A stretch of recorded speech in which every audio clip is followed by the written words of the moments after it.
আল্লাহু তাআলা আনহু এর দরবার থেকে যখন যুবকটা বাইরে বের হয়ে চলে গেছে, কিছুক্ষণ পর আবার ফিরে আসছে।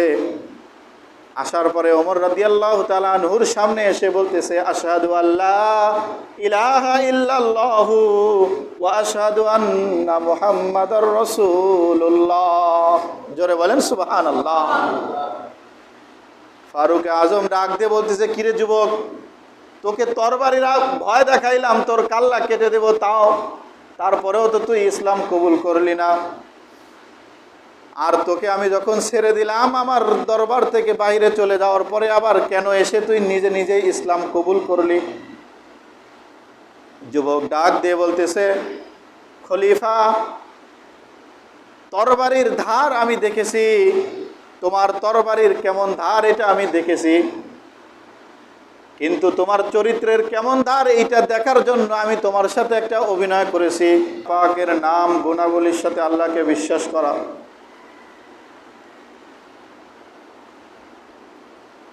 দ্বিতীয় আখেরাত সম্পর্কে বিশ্বাস রাখা। আখেরাত বলতে হাসর নাসর, হাউজে কাউসার, হিসাব নিকাশ হবে, বিচারের কাঠগড়ায় দাঁড়াইতে হবে, জান্নাত জাহান্নাম আল্লাহ তাআলা তৈরি করছেন। দুনিয়ার থেকে যদি ভালো কাজ করে যায় তাহলে তার জন্য জান্নাত, আর যদি মন্দ আমল নিয়ে যায় তাহলে তার জন্য জাহান্নাম।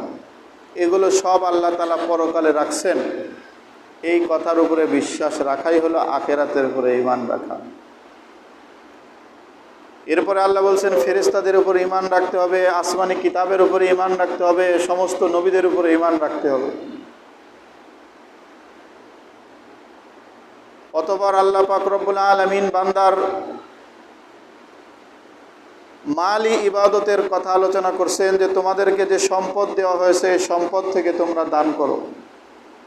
কাদেরকে দান করবে এটাও বলছেন, নিকটতম আত্মীয় স্বজন যারা গরিব আছে, অসহায় দরিদ্র যারা আছে তাদেরকে দান করো, এতিম মিসকিনদেরকে দান করো, মুসাফিরদেরকে দান করো, যারা সফর করে আসছে, অন্য জায়গা থেকে আসছে, তাদেরকে তোমরা সাহায্য করো। ওয়াসাইলিনা ফির রিকাব, এবং যে সমস্ত সাইলিন আছে, ভিক্ষুক আছে, তাদেরকে সাহায্য করো। অফির রিকাব, দাস দাসী আজাদ করার ক্ষেত্রেও তোমরা সাহায্য করো। এরপরে আল্লাহ বলতেছেন ওয়াকামাস সালাত ওয়া আতাজ যাকাত, তোমরা নামাজ কায়েম করো, যাকাত প্রদান করো। তো মালি ইবাদত এখানে দুই রকম আসছে, একটা যাকাতের মাধ্যমে আর একটা যাকাতের বাহিরে। যাকাতের বাহিরে দান করা এটা আল্লাহ তাআলা আগে বর্ণনা করছেন, যাকাতের কথা এখানে পরে বর্ণনা করছেন। যাকাত ফরজ এটা সবাই জানে। যাকাতের কিছু নিয়ম নীতি আছে। মালের নিসাব পূর্ণ হইতে হবে, 1 বছর সময় তার কাছে গচ্ছিত থাকতে হবে। এরপরে যাকাতের নির্দিষ্ট পরিমাণ সম্পদ বের করে যাকাত আদায় করতে হবে। এগুলো যাকাতের একটা নিয়ম আছে। কিন্তু সাধারণ যেই দানগুলো আছে, আগে আল্লাহ তাআলা যেগুলোর কথা বর্ণনা করছেন, এগুলোর কোনো নিসাব নাই, কোনো পরিমাণ নাই যে এতটা শতকরা 2.5 টাকা দিতে হবে, এর বেশি না, এরকম না। বরং অসহায় মানুষ যখন বিপদে পড়ে তাকে সাহায্য করতে হবে, তার যতটুকু দরকার তাকে সাহায্য করতে হবে, যতটুকু সম্ভব হয় তাকে দিতে হবে। দুর্দিনে মানুষের পাশে দাঁড়াতে হবে। যে এখন বন্যায় কত মানুষ অসহায় হয়ে গেছে, যে সমস্ত মানুষ লাখপতি ছিল, বন্যার পানিতে সব কিছু ভাসায় নিয়ে এখন ফকির হয়ে গেছে। কি বলেন, সত্য না মিথ্যা? যারা দেখতেছেন, যারা সেখানে গেছেন তারা দেখতেছেন যে হায় রে, মানুষ কত বড় বড় বিল্ডিংওয়ালা বাড়ি, কিন্তু এখন খাওয়ার মতো কিচ্ছু নাই, মানুষের কাছে হাত পেতে খাইতে হচ্ছে। ওই মানুষদেরকে সাহায্য করার কথাই আল্লাহ তাআলা বলছেন। যে এরকম যখন বিপদে পড়বে তখন ওই মানুষদেরকে দান করা এটাও জরুরি, এটাও ফরজ। জাকাত প্রদান করা যেরকম জরুরি, যেরকম ফরজ, যখন কোনো অসহায় মানুষ তোমার পাশে থাকে, তোমার কাছে চায় বা তুমি দেখতেছো তোমার সামর্থ্য আছে দান করার, এখন তোমার দান করা তোমার উপরে ফরজ হয়ে যাবে।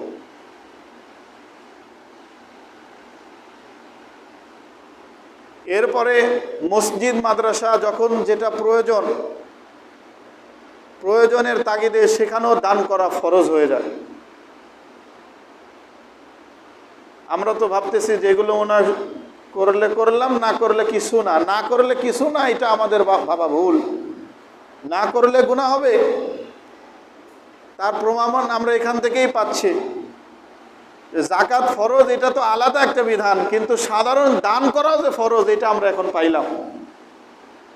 ক্ষেত্র বিশেষে যখন প্রয়োজন হয়, আর আমার কাছে টাকা আছে, আমি দেখতেছি ওই মানুষটা এখন অসহায়, বা এই প্রতিষ্ঠানের এখন অসহায় অবস্থা, দ্বীনি প্রতিষ্ঠানে সাহায্য করা, মসজিদে সাহায্য করা, দান করা, এটাও সময় ক্ষেত্রে এটাও ফরজ হয়ে যায়।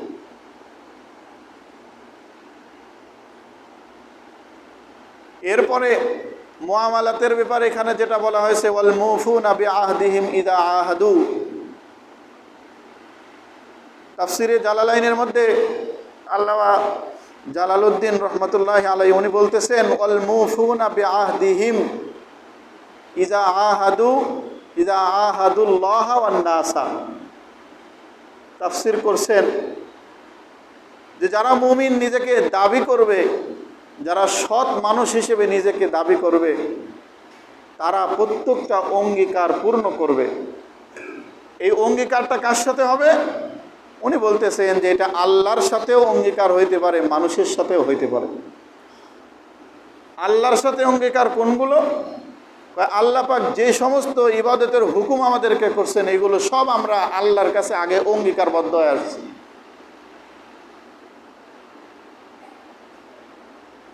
বিগত দিনে আলোচনা শুনেছি যে মানুষ একসময় রূঢ় জগতে ছিল, সেখান থেকে দুনিয়ার জগতে আসছে।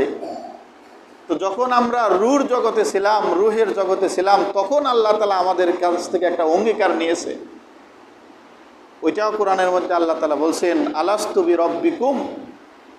সমস্ত মানুষদেরকে সম্বোধন করে আল্লাহ তাআলা বলছিলেন যে আমি কি তোমাদের রব নই? কলু বালা। সমস্ত মানুষ অঙ্গীকার করে আসছে যে হ্যাঁ, আপনি আমাদের রব। জোরে বলেন সুবহানাল্লাহ। এই যে অঙ্গীকারটা করে আসছে, এই অঙ্গীকারটা পূর্ণ করতে হবে, আল্লাহকে রব মানতে হবে। আল্লাহ তাআলা যত হুকুম আমাদেরকে করবেন সেগুলো মানার নাম হইল ওয়াল মুফুনা বিআহদিহিম, যে সে অঙ্গীকার পূর্ণ করে।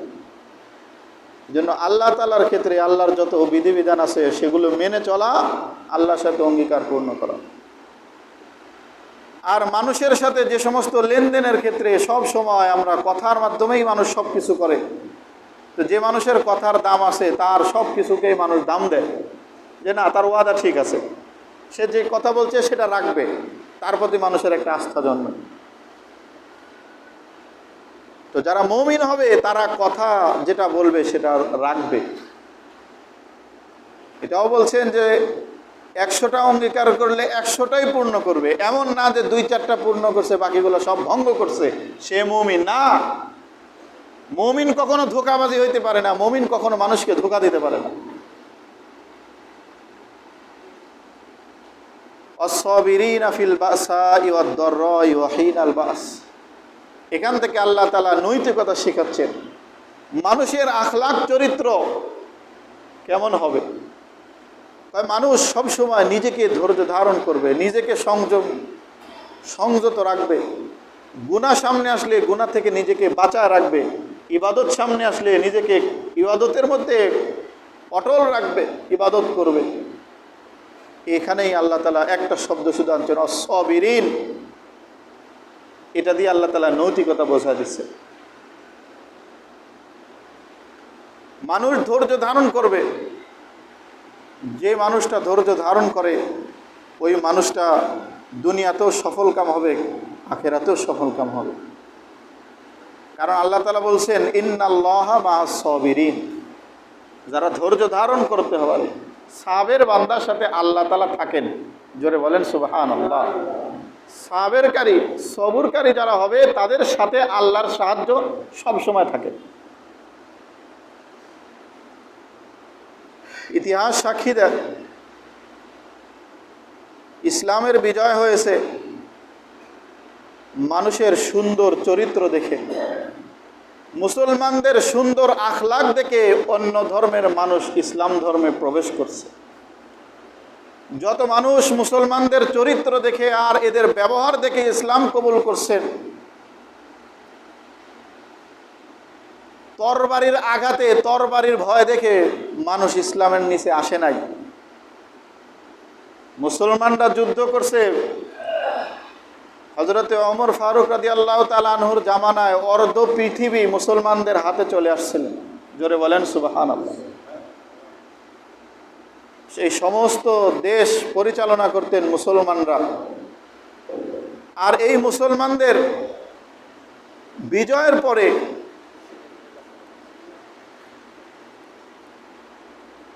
তরবারির আঘাতে মানুষ, তরবারির ভয় দেখে ইসলামের ছায়াতলে আসে নাই। ইসলাম মানুষ মুসলমানদের আচরণ দেখে, মুসলমানদের স্বভাব দেখে নিজেরাই খুশি হয় ইসলামের ছায়াতলে চলে আসছেন। জোরে বলেন সুবহানাল্লাহ। ফারুক আজম হযরতে ওমর রাদিয়াল্লাহু তাআলা আনহুর খিলাফত আমলে পারস্য বিজয় হইল। তো পারস্য সম্রাটের পুত্র, তাকেও বন্দী করা হয়েছে। তো হযরত ওমর রাদিয়াল্লাহু তাআলা আনহু ছিলেন অত্যন্ত রাগান্বিত মানুষ, সবাই জানেন। উনি যুদ্ধের ময়দানে থাকলে কাফেররা ওনাকে দেখে এমনি ভয় পাইতেন। তো যখন মুসলমানদের বিজয় হইল, কাফেরদেরকে বন্দী করে নিয়ে আসলেন। তো এর মধ্যে সম্রাটের ছেলেও ছিল, মানে রাজপুত্র। তো হযরত ওমর রাদিয়াল্লাহু তাআলা আনহু তাকে তরবারি দেখায় বলতেছে, ইসলাম কবুল কর, তাহলে ছেড়ে দেব। ও তো রাজার ছেলে, গরম তারও কম না। সে বলতেছে যে ইসলামের ছায়াতলে আমরা যাব, এর জন্য জীবন দিতে পারি, কিন্তু ইসলাম কবুল করব না। আর তুমি যে ডাকাত মানুষ, তোমার হাতে ইসলাম কবুল করব না। হযরতে ওমর ফারুক রাদিয়াল্লাহু তাআলা আনহু তারপরে আবার বলতেছেন, ঠিক আছে, তাহলে তোর কোনো রক্ষা নাই, এখন তোকে আমরা ফাঁসির কাস্টে ঝোলাবো। যেহেতু তুই উগ্র মিজাজ, তোকে যদি ছেড়ে দেওয়া হয় তাহলে তুই আবার ফিতনা সৃষ্টি করবি, সন্ত্রাসী করবি, যার কারণে তোকে ছাড়া হবে না, তোকে ফাঁসির কাস্টে ঝোলায়া মারা হবে। ফারুক আজম রাদিয়াল্লাহু তাআলা আনহু যখন ঘোষণা দিয়ে দিয়েছেন, যুবক তখন বলতেছে, আমি প্রস্তুত আছি, কোনো অসুবিধা নাই, তবু আমি ইসলাম কবুল করব না, আমাকে ফাঁসি দিয়ে দেন, আমি ফাঁসির কাস্টে ঝুলতে রাজি আছি। হযরত ওমর রাদিয়াল্লাহু তাআলা আনহু ডাক দিয়ে বলতেছে, ওই যুবক, তোমাকে তো ফাঁসি দেওয়া হবে, কিন্তু ফাঁসির পূর্বে বলো তোমার মনের কোনো আশা আছে কিনা, তোমার কোনো চাহিদা আছে কিনা বলো। যদি তোমার শেষ আশাটা থাকে তাহলে আমরা সেটা পূরণ করব। ফাঁসির কাস্টে যখন আসামিকে উঠানো হয় তখন এরকম কিছু অফার তাদেরকে দেওয়া হয়, তাদের মনে কিছু যদি চায়, কিছু খাইতে চায়, কিছু দেখতে চায়, তাহলে সেই আশাটা পূরণ করা হয়। ফারুক আজম রাদিয়াল্লাহু তাআলা আনহু ডাক দিয়ে বলতেছেন, যুবক, তুমি বলো তোমার মনের কোনো আশা আছে কিনা, শেষ তামান্না যদি কিছু থেকে থাকে তাহলে বলো, আমি সেটা পূরণ করব। যুবক বলতেছে, তুমি যে ডাকাত মানুষ, তুমি কি আমার আশা পূরণ করবে? তুমি তো আমাকে ফাঁসি দিয়ে দিবে। বলতেছে, না না, তোমার যদি মনে কোনো আশা থাকে বলো, তাহলে আমি সেটা পূরণ করার পরেই তোমাকে ফাঁসি দেব। বলতেছে, হ্যাঁ, আমার একটা আশা আছে। কি আশা? আমি এক গ্লাস পানি পান করতে চাই। হযরত ওমর রাদিয়াল্লাহু তাআলা আনহু ডাক দিয়ে বলতেছেন, এটা কোনো ব্যাপার হইল? নিয়ে আসো, তাড়াতাড়ি এক গ্লাস পানি নিয়ে আসো, তাকে দাও। যখন যুবকের হাতে পানির গ্লাসটা উঠাইয়া দিছে, তখন যুবক বলতেছে, না না, আমি পানি খাবো না, নিয়ে নাও। কেন খাবি না? তুমি যেই মানুষ, তুমি যেই ডাকাত মানুষ, আমি যখন পানির গ্লাস মুখে দেবে ওই সময় তুমি তরবারি দিয়ে আমার কাল্লাটা কেটে ফেলবে, আমাকে তুমি পানি পান করতে দিবে না, এর আগেই আমার জান বের হয়ে যাবে, যার কারণে আমি পানি খাবো না, নাও তোমাদের পানি তোমরা নিয়ে চলে যাও। হযরত ওমর রাদিয়াল্লাহু তাআলা আনহু বলতেছে, না না, এই পানির গ্লাসের পানিটুকু তুমি পান করার আগে আমি তোমাকে হত্যা করব না। যুবক বলতেছে, কথাটা ভালো করে বলেন, আমি বিশ্বাস করি না, এই কথাটা আপনি ভালো করে বলেন, কাগজের মধ্যে লিখে দেন যে এই গ্লাসের পানি পান করার আগে আমাকে হত্যা করবেন না। হযরত ওমর রাদিয়াল্লাহু তাআলা আনহু এই যুবকের চালাকি বুঝতে পারেন নাই। উনি বলতেছেন, ঠিক আছে, আমি বলতেছি এই গ্লাসের পানি সম্পূর্ণ তুমি পান করার আগে তোমাকে মারা হবে না। যে মানুষকে শয়তান পর্যন্ত ধোঁকা দিতে পারে না, শয়তান হযরত ওমর রাদিয়াল্লাহু তাআলা আনহু যেই রাস্তা দিয়ে যায় 40 দিন পর্যন্ত ওই রাস্তার আশেপাশে যায় না। এমন একজন মানুষকে যুবক ধোঁকা দিচ্ছে, বুঝতে পারেন নাই যে আসলে কি চালাকিটা করতেছে। হযরত ওমর রাদিয়াল্লাহু তাআলা আনহু যখন বললেন, ঠিক আছে, তুমি এই গ্লাসের পানি সম্পূর্ণ পান করার আগে তোমাকে কতল করা হবে না, যুবক এরপরে গ্লাসটা হাতে নিয়ে পানিটুকু সব জমিনের বুকে ছেড়ে দিয়েছে। আর পানিটা জমিনে পড়ার সঙ্গে সঙ্গে বালুর ময়দান ছিল, পানিটা সঙ্গে সঙ্গে বালু চুষে নিয়েছে। এখন যুবক বলতেছে, ওই ওমর, তুমি যে কথাটা বলেছো এই গ্লাসের পানি আমি পান করার আগে আমাকে মারবে না, তাহলে পানিটুকু উঠায় দাও। পানি যদি উঠায় দিতে না পারো তাহলে আমাকে হত্যাও করতে পারবা না। চিন্তা করে দেখেন কিভাবে ধোঁকা দিচ্ছে। হযরত ওমর রাদিয়াল্লাহু তাআলা আনহু মুস্কি হাসি দিছে, দিয়ে বলতেছে যে আমাকে কেউ ধোঁকা দিতে পারে না, তোর মতো যুবক আজকে ধোঁকা দিল। ঠিক আছে, যা, তোকে আমি ছেড়ে দিলাম, আমি তোকে হত্যা করব না, ছেড়ে দিলাম, যা। হযরত ওমর রাদিয়াল্লাহু তাআলা আনহু এর দরবার থেকে যখন যুবকটা বাইরে বের হয়ে চলে গেছে, কিছুক্ষণ পর আবার ফিরে আসছে।